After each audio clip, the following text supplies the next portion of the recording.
Halo teman-teman semua, selamat datang kembali di channel Fadil dan masih belajar TypeScript untuk pemula. Dan kali ini sebenarnya bukan pemula-pemula sekali, cuman untuk kali ini tuh sudah mulai ke tahap yang cukup intermediate atau mungkin menuju advance dari konsep TypeScript ini. Dan kali ini kita akan membahas tentang generics dan ini merupakan salah satu topik yang menurut saya juga cukup penting untuk programmer TypeScript ini. Kita akan bahas materinya.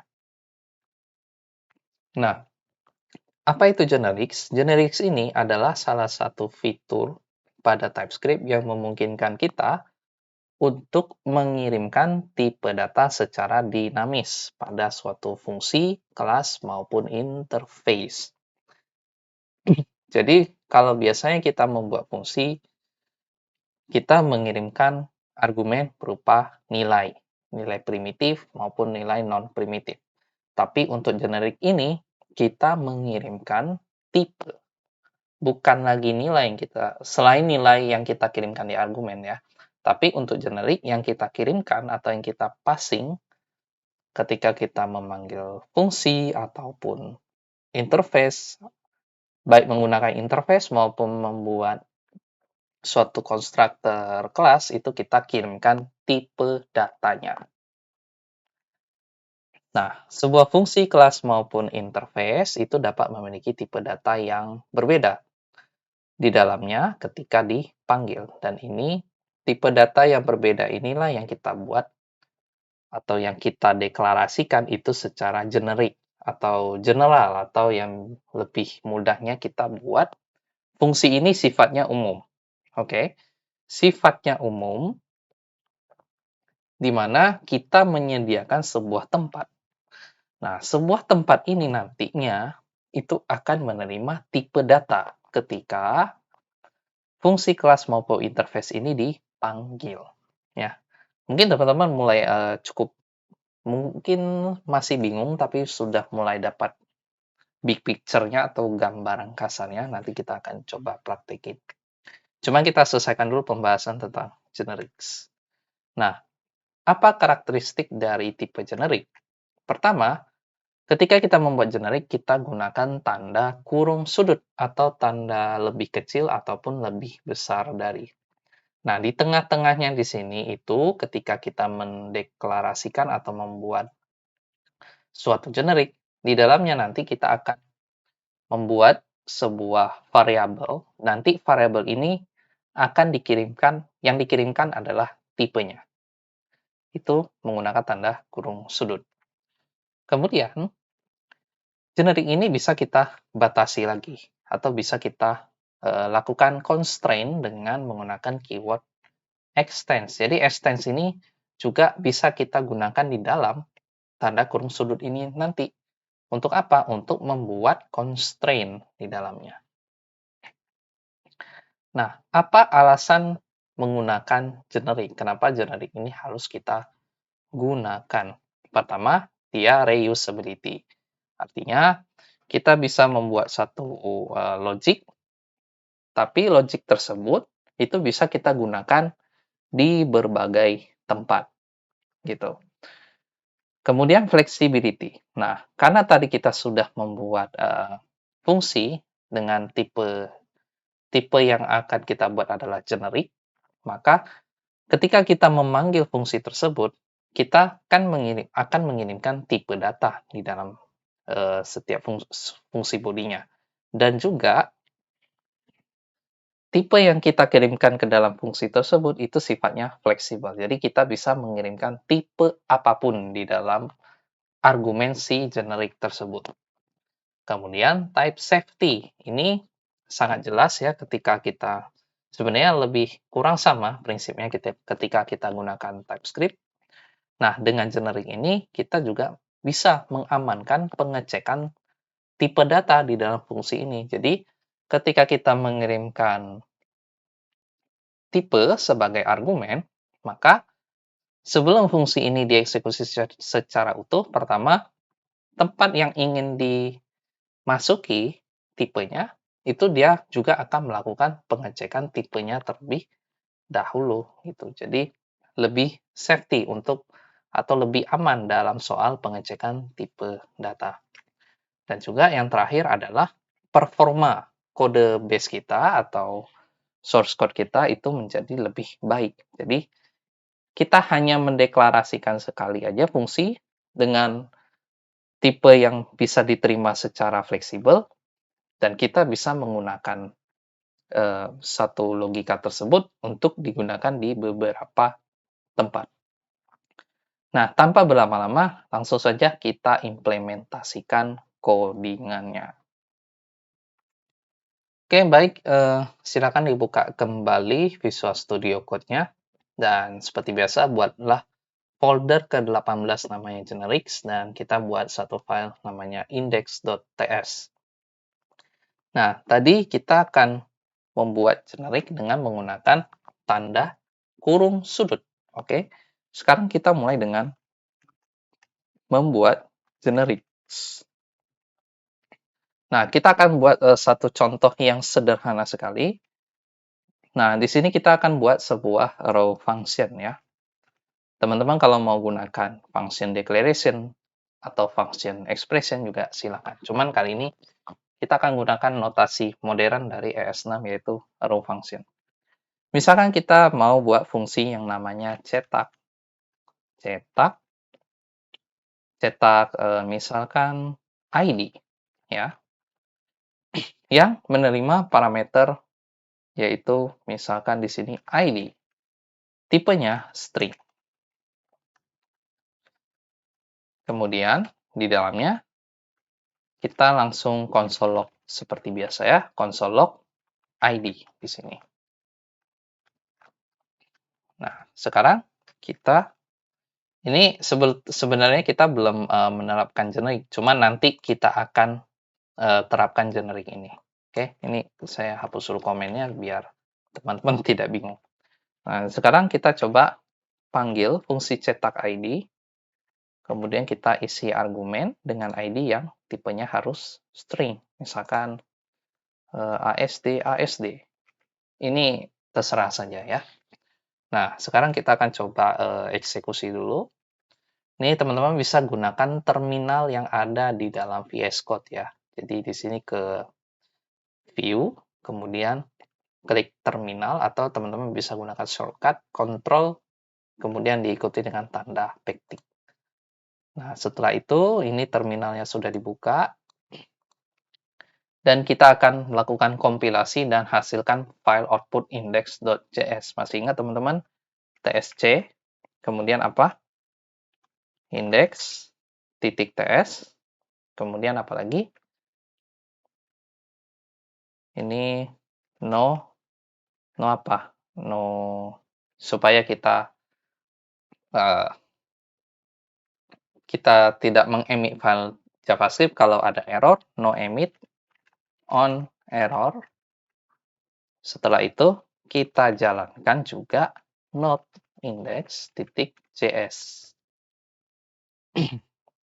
Ya, jadi muncullah ya ASD, dan macam-macam. Nah, sekarang bagaimana kalau kita ingin argumen ID ini juga bisa menerima tipe selain string, misalkan number, seperti ini. Maka kita bisa buat 123 gitu. Jadi kalau kita kompilasi dengan perintah yang sama, maka muncullah output dari angka ini. Nah, sekarang bagaimana kita tidak ingin membuat unionnya seperti ini? Kita bisa, jadi selain kita memanggil fungsi, dan juga selain kita mengirimkan argumen value-nya, bagaimana kita juga bisa mengirimkan tipe, ya. Jadi itulah tadi dasar dari generics adalah kita bisa mengirimkan tipe data di dalam fungsi ini. Nah, makanya kita gunakan notasi dari generic tadi. Nah, makanya di sini kita akan kasih tanda kurung sudut ya, yaitu tanda lebih kecil, lebih besar dari. Nah, di manakah kita harus meletakkannya? Nah, kalau di arrow function itu kita letakkan, kalau ini adalah parameter, maka kita letakkan di samping kiri sebelum tanda kurung buka ini. Jadi kita buat tanda lebih kecil, tanda lebih besar dari. Nah, di dalamnya kita buat nama argumen yang ingin kita, atau nama parameter. Jadi kita bisa memberikan semacam nama parameter. Cuma parameter hanya bisa nerima hanya bisa nerima tipe saja. Nah, misalkan namanya T. Ya, biasanya standar penamaannya itu sebenarnya bebas ya. Mau huruf T, mau huruf A, atau misalkan mau bikin tipe, itu nggak masalah. Cuma biasanya kita gunakan satu buah huruf kapital saja untuk memudahkan. Jadi kita buatlah huruf T besar. Nah, barulah kita lihat mulai dari parameter sampai ke body fungsi ini. Bagian mana yang mau menerima setiap T ini? Nah, di sini untuk tipe ID di dalam parameter itu, kita bisa buat di sini T. Nah, artinya ketika nanti kita memanggil si cetak ID, kita kirimkan juga tipenya apa, nanti akan disubstitusi di sini. Gitu. Nah, jadi misalkan kita coba panggil lagi cetak ID. Nah, cetak ID kita passing tipenya. Caranya gunakan tanda kurung sudut lagi, tapi dalamnya kita passing. Misalkan ID ini kita mau tipenya string. Karena sudah kita buat generik sini, maka kita bisa passing string. Kemudian, misalkan kita buat value string di dalam argumennya. Nah, jadi cara kerjanya sederhana saja.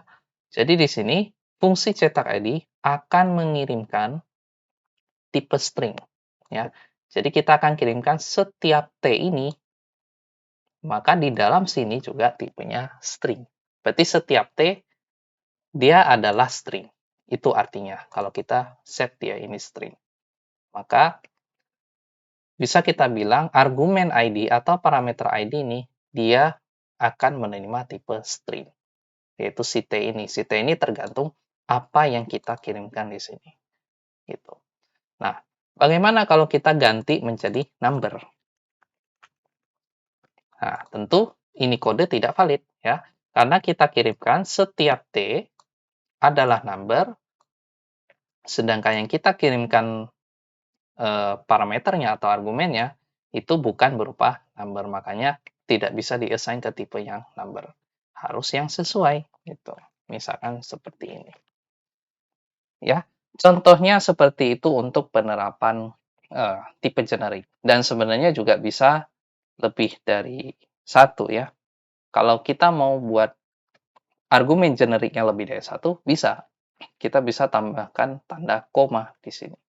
Misalkan S gitu. Contohnya seperti itu ya. Nah, sekarang kita akan buat satu contoh lagi dari generik. Cuma sekarang kita akan terapkan pada interface ya. Jadi ada satu kasus, contohnya lah ya, kita memanggil, misalkan melakukan request get API ya. Mungkin teman-teman pernah dengar sedikit tentang API. Intinya kita ingin mengambil data dari server. Nah, data dari server itu biasanya yang kita terima itu memiliki struktur datanya tersendiri. Nah, data yang kita terima itu biasanya berbentuk respons. Nah, kita membuat tipe respons yang kita inginkan itu seperti apa. Nah, contohnya gini, ya. Misalkan kita buat respons data mahasiswa. Jadi interface mahasiswa atau misalkan mahasiswa respons gitu. Ya, contohnya seperti ini dulu lah. Nah, biasanya kalau respons HTTP dari server itu biasanya ada statusnya apa? Status kode ya. status code, ini tipenya number, seperti itu. Kemudian juga ada message-nya.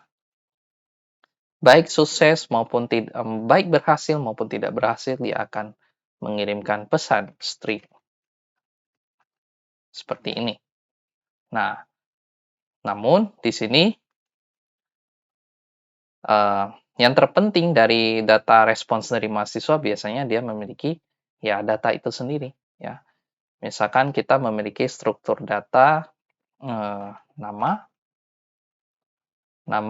biasanya string, umur, number, semester, number. Contohnya seperti itu. Ini tanda titik 2. Kemudian kita coba buat ini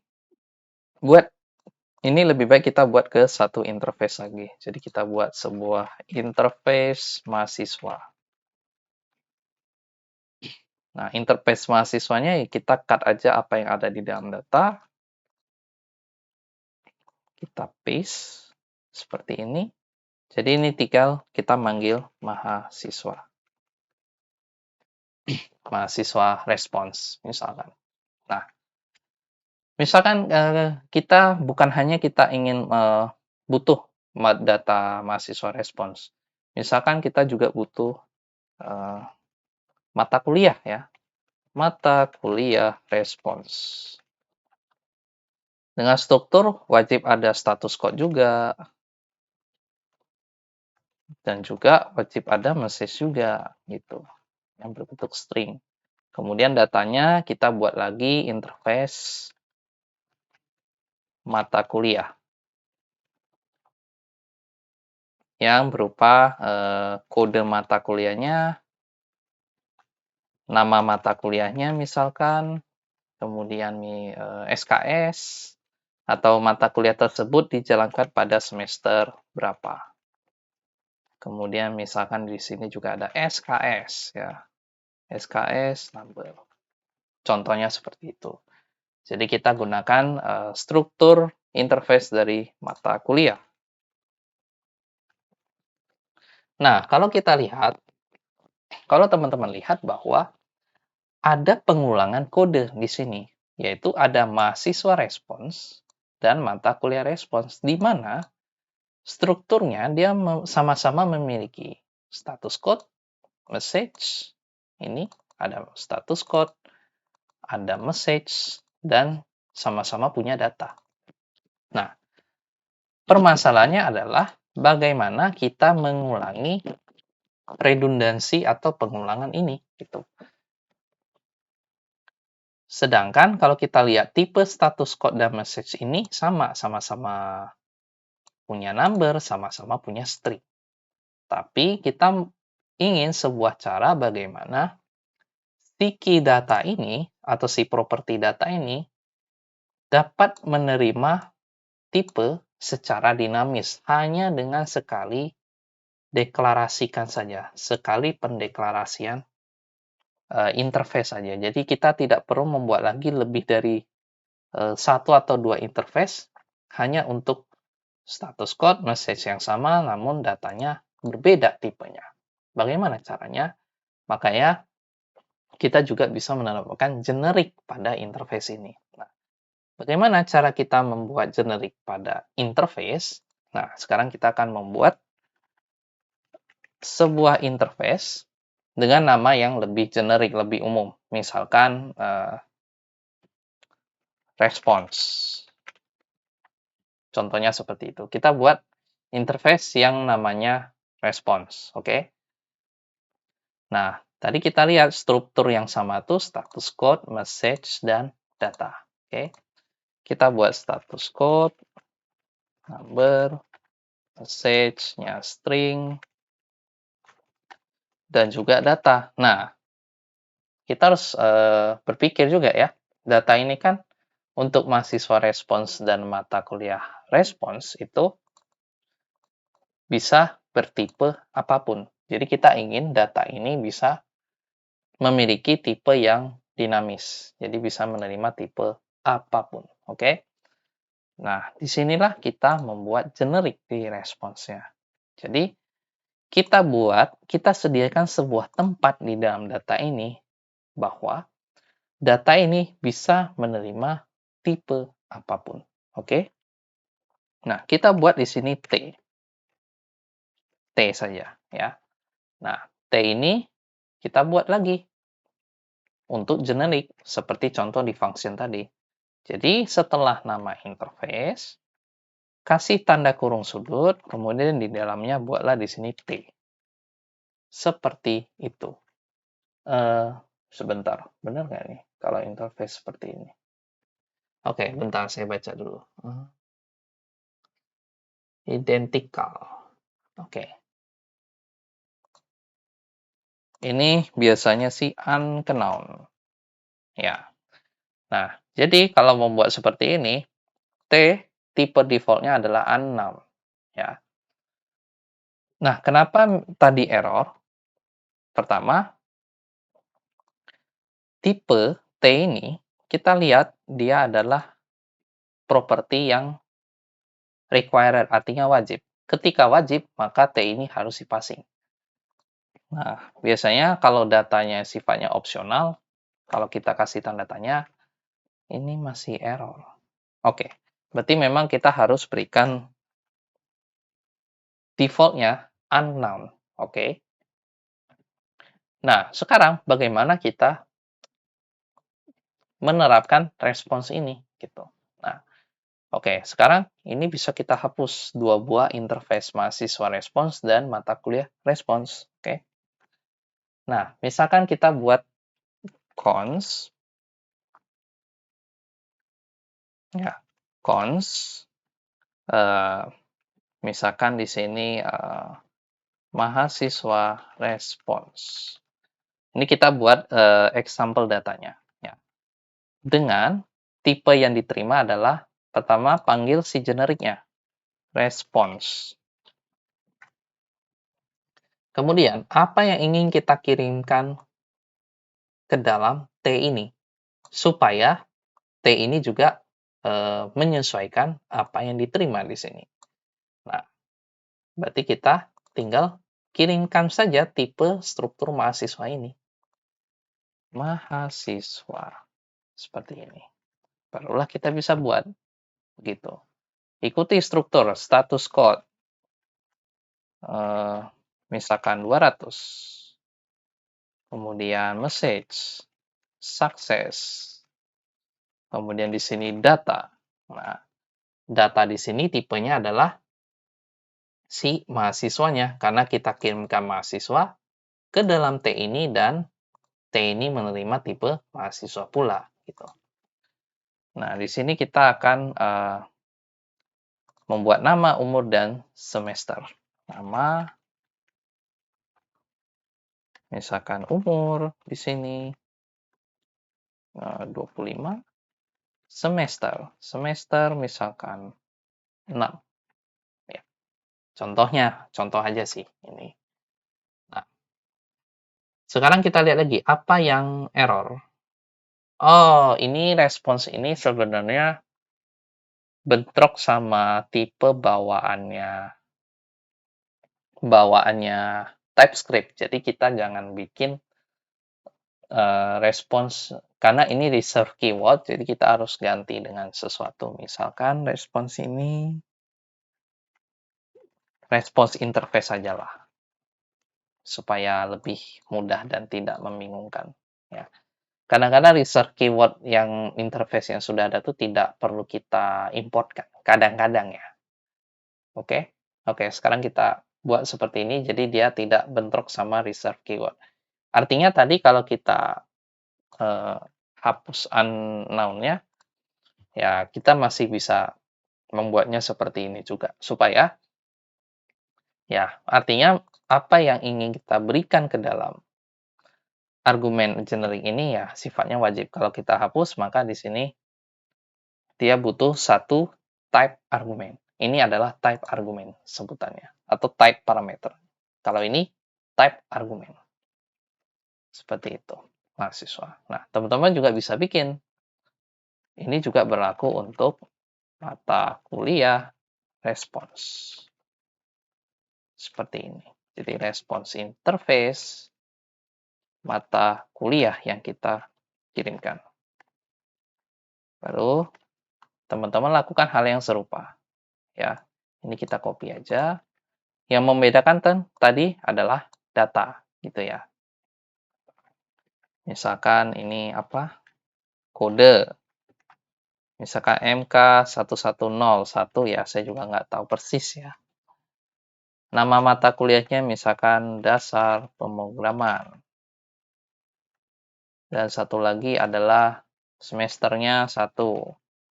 SKS-nya misalkan 3 SKS ya. Contohnya seperti itu.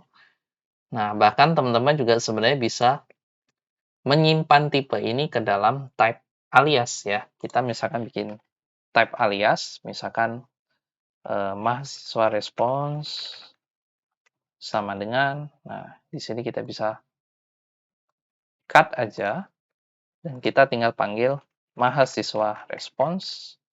Ini juga tidak masalah. Kita juga bisa bikin lagi type alias yaitu mata kuliah respons sama dengan kita cut aja begini. Nah, seperti ini. Jadi di sini kita tinggal panggil mata kuliah respons. Nah, seperti itu. Satu hal lagi, yaitu tadi sempat kita bahas di slide bahwa generic ini bisa kita batasi atau kita bisa membuat constraint-nya dengan menggunakan keyword extends. Nah, bagaimana cara kita gunakan keyword extends tersebut? Nah, tadi seperti yang kita tahu bahwa ketika di sini memiliki generic, maka misalkan kita punya T, maka T ini bisa menerima tipe apapun. Nah, kita ingin membatasi tipe yang diterima oleh T ini. Artinya jangan sampai data ini itu diperbolehkan untuk memiliki tipe primitif seperti string, number, boolean. Tidak mungkin data bisa menerima boolean, tidak mungkin data bisa menerima string dan lain sebagainya dengan tipe-tipe yang sifatnya primitif. Kalau misalkan kita masih tetap ingin menerima tipe, namun hanya sebatas objek saja, maka kita bisa tambahkan ekstensi dalam tanda kurung sudut ini atau di dalam generic ini. Nah, berarti setelah T, kasih spasi, gunakan keyword extend. Kita extend artinya kita batasi supaya tipe yang ingin kita berikan itu hanya boleh menerima objek saja. Seperti itu. Jadi, kalau tanpa kita lakukan extend, ya kita masih bisa memberikan tipe semacam string. Padahal ini yang tidak kita inginkan ya. Sedangkan data boleh objek, sedangkan ini string dan ini tidak sesuai. Jadi kita bisa membatasinya tadi dengan extends object. Artinya kita masih bisa memberikan tipe argumen, namun yang boleh diberikan adalah atau yang boleh dikirimkan tipenya haruslah berupa objek. Seperti itu.